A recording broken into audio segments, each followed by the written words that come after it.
नमस्कार बच्चों, कैसे हो आप सब। बहुत दिनों के बाद आपसे एक नई तरीके से मिलने का मौका मिला है। तो मैं धन्यवाद करना चाहता हूँ पहला आपकी class teacher Shri Anjali Panchal sir का, जिन्होंने अभी मौका दिया कि हम आपसे मिल सकें, बात कर सकें। कल मैंने आपको एक पर्यावरण अध्ययन का एक फर्स्ट चैप्टर का पीडीएफ भेजा था। उसी चैप्टर को हम कुछ समराइज ढंग से आज आपके सामने रखने जा रहे हैं। तो शुरू करते हैं।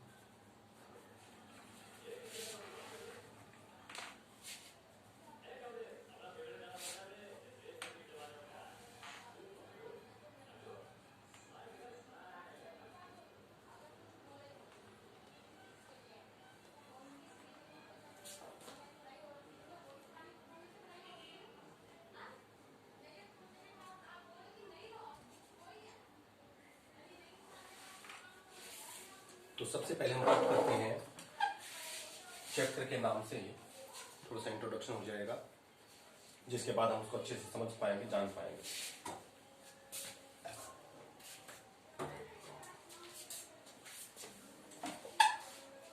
तो पर्यावरण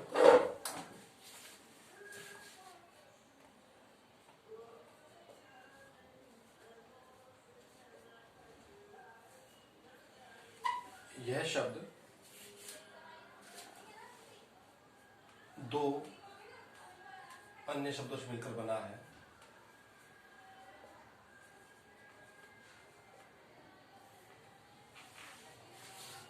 परि और आवरण। परि का अर्थ होता है हमारे चारों तरफ, और आवरण एक जिसको हम कवर कहते हैं या ढकना कहते हैं, जिसके हम ढके हुए हैं। इसका एक सामान्य अर्थ लगाएंगे, हमारे चारों तरफ आसपास जितनी भी चीजें से हम घिरे हुए हैं, ढके हुए हैं, आसपास महसूस करते हैं, वो सब एक पर्यावरण का एक हिस्सा है।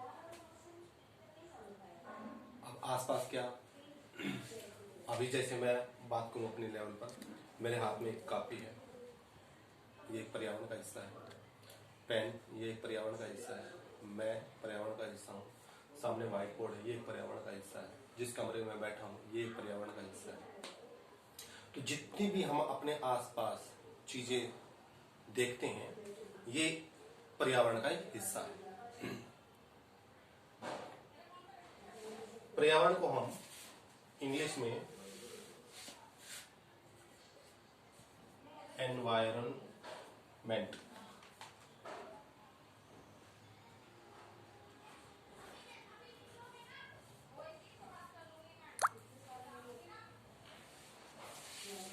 के नाम से जानते हैं। और ये एनवायरनमेंट जो शब्द है, ये एक फ्रेंच भाषा का एक शब्द है।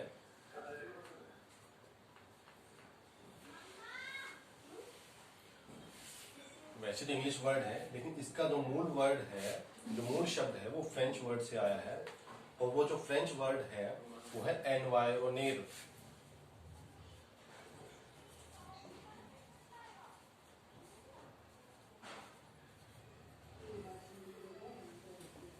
ये इंग्लिश वर्ड है एनवायरनमेंट, इसका मूल शब्द फ्रेंच वर्ड है जो कि एनवायरोनेर है।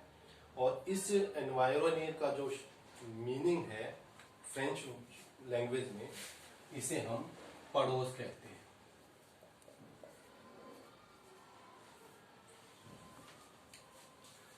तो इस इंग्लिश वर्ड्स के अंदर जो मीनिंग निकल करके आ रहा है, इसका मतलब आपका पड़ोस, आपके आसपास।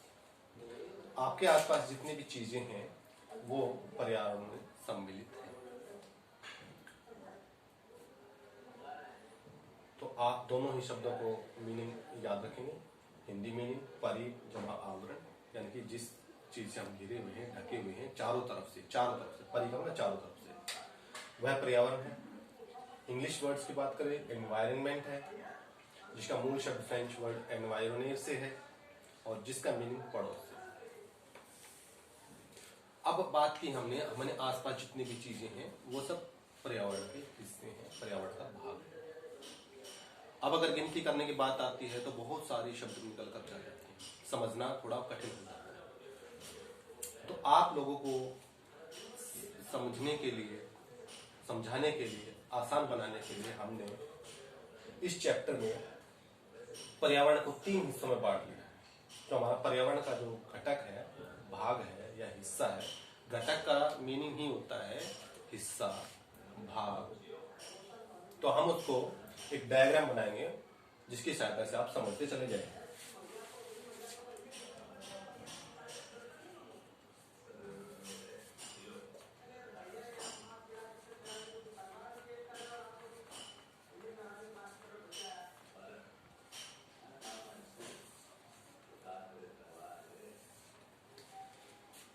इस पर्यावरण के घटक को हम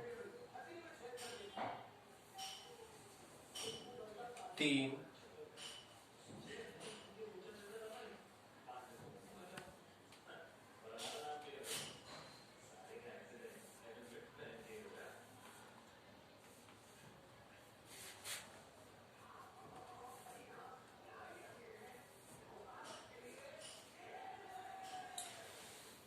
हिस्सों में बांट लेंगे।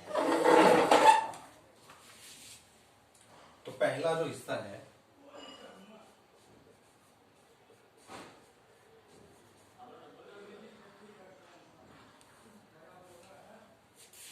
पहला हिस्सा प्राकृतिक,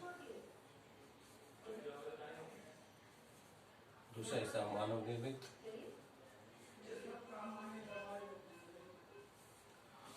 और तीसरा हिस्सा इसका आएगा स्वयं मानव।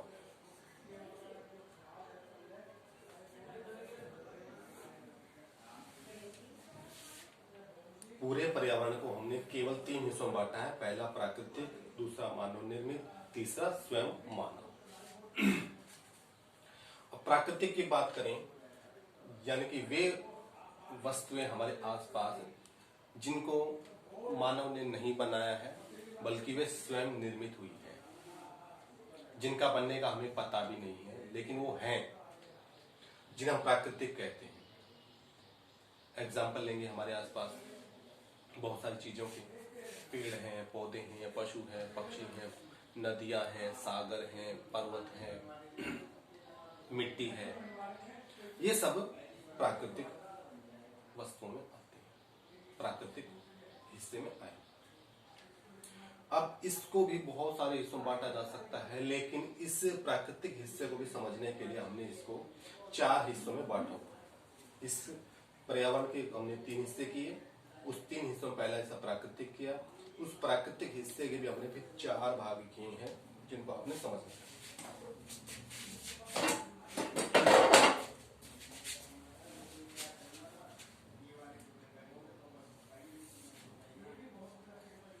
पहला हिस्सा इसका आ जाएगा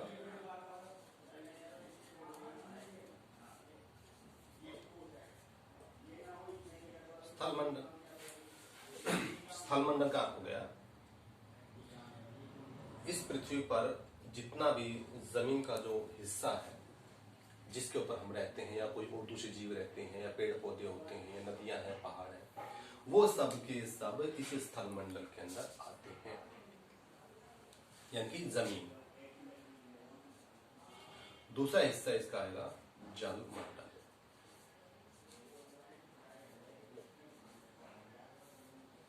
जल का जानते हैं पानी। अब ये जो पानी है हमारे बहुत से तरीकों से मिलता है, जिसमें नदियां हैं, झरने हैं, सागर हैं, महासागर हैं, कुएं हैं, ये सब जलमंडल का एक हिस्सा है।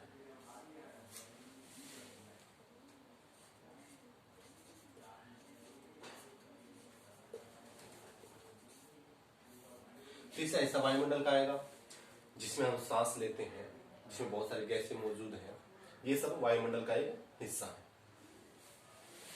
चौथा आएगा इसमें जैव मंडल।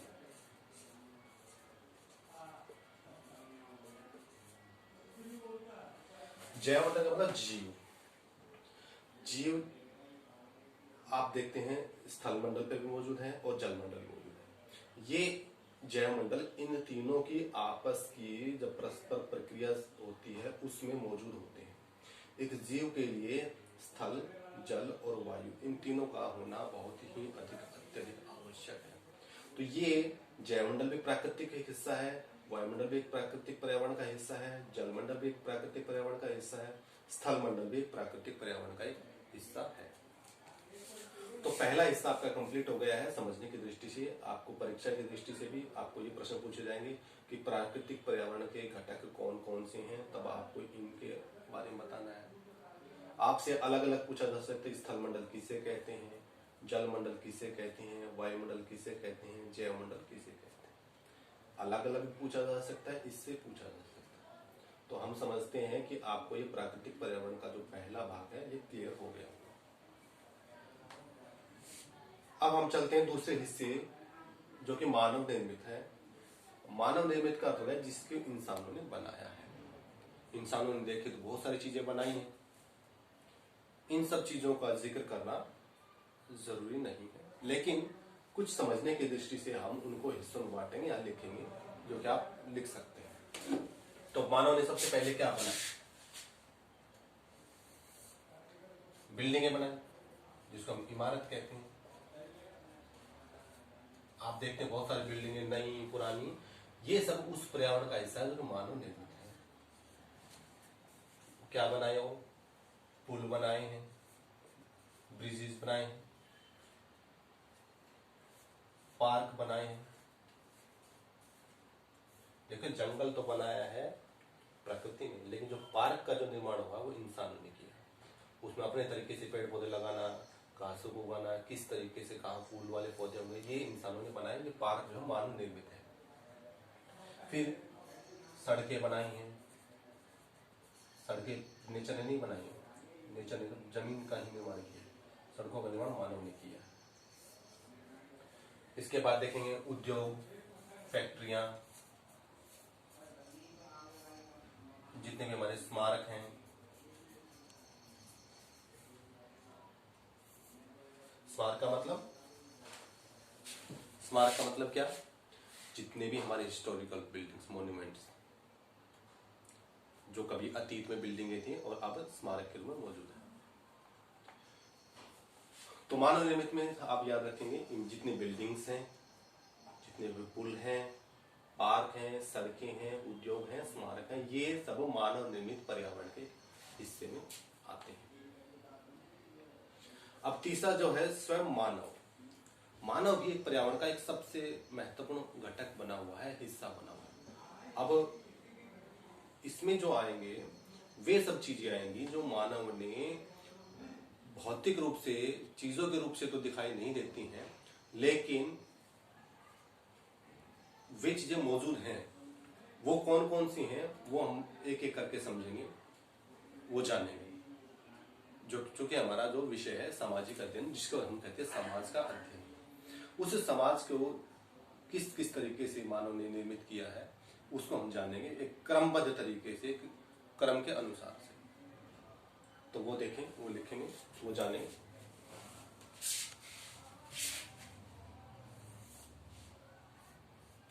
इसमें सबसे पहले मानव खुद आया।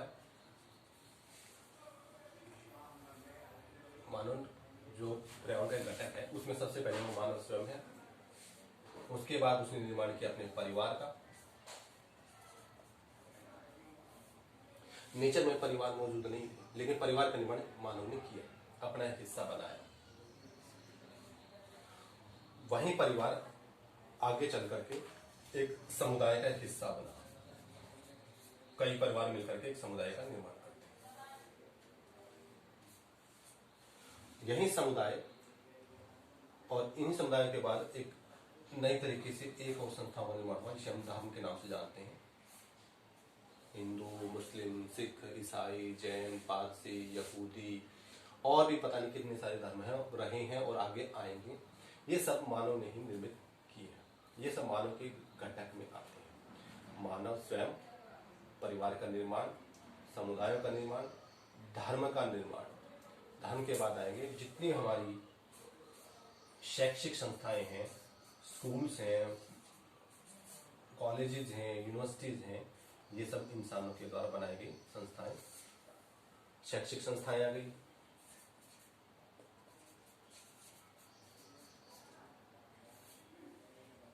आर्थिक संस्थाएं आ गई।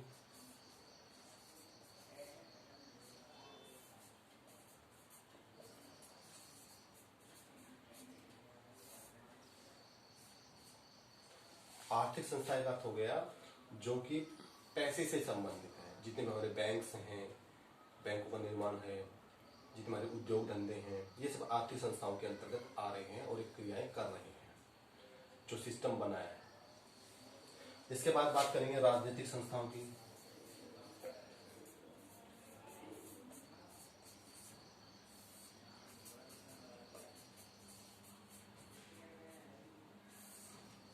राजनीतिक संस्थाएं मतलब जिन तरीकों से हमारे देश का शासन या किसी भी देश का शासन चलता है वो किस व्यवस्था के तहत चलेगा, उन सबको हम राजनीतिक संस्थाओं में शामिल करते हैं। जैसे एक गांव का सरपंच के द्वारा शासन स्वरूप चलता है, नगरों का नगर पालिका नगर निगमों के द्वारा, ठीक है, राज्यों का मुख्यमंत्री के शासन के अंतर्गत, देश का प्रधानमंत्री राष्ट्रपति के शासन, ये सब राजनीतिक संस्थाओं के हिस्से। तो मानव के द्वारा जो एक संस्थाएं जो निर्मित की गई हैं वो क्रमबद्ध तरीके से है कि उसने सबसे पहले परिवारों का निर्माण किया, ये परिवार आगे चल के समुदायों में निर्मित हुए और यही समुदायों के अंतर्गत एक नए नए प्रकार के धर्मों का निर्माण हुआ। साथ साथ कुछ शैक्षिक संस्थाएं, आर्थिक संस्थाएं, राजनीतिक संस्थाएं बनी जो कि मानव के लिए कार्य कर रही हैं और ये सब एक पर्यावरण के अंतर्गत काम कर रही हैं। तो अब आप देखेंगे इस पर्यावरण के हमने 3 हिस्से किए हैं, मैं थोड़ा सा रिपीट कर देता हूं। प्राकृतिक यानी कि जो स्वयं निर्मित हैं, जिनको बनाया किसी ने नहीं है, ये प्रकृति में अपने आप ही पैदा हो रही हैं, इनका कोई निर्माता नहीं है। उसमें स्थल मंडल है, जलमंडल है, वायुमंडल है, जैव मंडल है। इसके बाद हम बात करते हैं मानव निर्मित, जो इंसानों ने बनाई चीजें हैं। चीजें समझ लें, चीजें का होता है जो कोई वस्तु रूप में, इमारतें बनाई हैं, पुल बनाई हैं, पार्क बनाए हैं, सड़कें बनाई हैं, उद्योग बनाए हैं, स्मारक बनाए हैं। अतिशय सब स्वयं मानव है। मानव के अंतर्गत उसने क्या बनाया है, यानी कि बुद्धि के स्तर पर, समझने के स्तर पर, अपने क्रियाकलाप को आसान बनाने के स्तर पर, लोगों के परस्पर सहयोग से लेकर के आगे बढ़ने के लिए उसने क्या क्या निर्मित किया।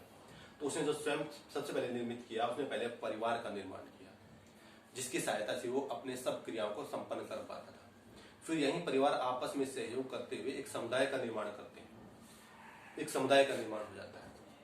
हम अपने इस देश के अंतर्गत और पूरे संसार में बहुत सारे तरीकों के समुदायों को देखते हैं, ये उन्हीं के स्वरूप के अंतर बने हैं। फिर धर्म का निर्माण जो कि एक बुद्धि के स्तर पर ही है। शैक्षिक संस्थाएं, आर्थिक संस्थाएं, राजनीतिक संस्थाएं, ये हम सब मानव को इस पर्यावरण के अंतर्गत मेल मिलाप से रहते हुए, परस्पर क्रिया करते हुए, एक दूसरे का सहयोग करते हुए, पर्यावरण को नुकसान न पहुंचाते हुए निर्मित की गई हैं। जब इनमें कोई बदलाव आता है तो पूरे पर्यावरण में बदलाव आ जाता है। खैर, इस बारे में हम अलग से पढ़ेंगे, अलग से समझेंगे। आज केवल इतना जाने, पर्यावरण के अर्थ को जानेंगे और ये जो पर्यावरण का जो हमारा घटक के रूप में हमने जब समझा है, इसको जानेंगे। आपको करना क्या है, आपके पास कोई पुरानी कॉपी बची होगी या कोई नई कॉपी आपके पास में है, तो आप इस डायग्राम को, इसकी मीनिंग को आप नोट कर लेंगे। आज के लिए इतना ही।